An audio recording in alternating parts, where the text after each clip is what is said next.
কি দেখেই বুঝতে পারছেন অনেক স্বাদের একটা তরকারি দেশি কই মাছ দিয়ে পাতলা ঝোল করে নিয়েছি। হ্যালো প্রিয়স, আসসালামু আলাইকুম। আপনারা সবাই কেমন আছেন? আশা করি আলহামদুলিল্লাহ ভালো আছেন। কথা না বাড়িয়ে রেসিপিটা শেয়ার করছি। প্রথমে একটা কড়াই চুলাইতে দিয়ে আমি সরিষার তেল দিয়েছি।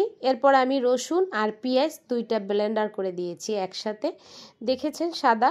তারপরে দিয়েছি 2 চামচ লাল মরিচের গুঁড়া, 2 চামচ হলুদের গুঁড়া, দিয়েছি স্বাদ মতন লবণ। এরপরে একটা আলু দিয়েছি। মশলার সাথে আলুটা কষিয়ে আমি আবার একটু ঝোলের পানি দিয়ে মাছটা দিয়ে দিয়েছি। মাছটা ভাজা আছে, আমি মাছটা আলুটা আবারও ভালোভাবে কষিয়ে নেব। দেশি কই মাছ তো একটু মাংসটা কম আর সাইজেও একটু ছোট, কিন্তু স্বাদটা অনেক বেশি। আবারও ঝোলের পানি দিয়ে একটা টমেটো কেটে দিয়েছি। আমার মা দেখতাম দেশি কই মাছটা এভাবে পাতলা ঝোল করতো, খুবই মজা হতো। খুব অল্প মশলা দিয়ে আমি রেসিপিটা আপনাদের সাথে শেয়ার করেছি। যদি ভালো লাগলে একটা লাইক দিয়ে দিবেন, একটা কমেন্ট করবেন। আজকে রেসিপিটা কেমন হয়েছে আজকে পর্যন্তই। আল্লাহ হাফেজ।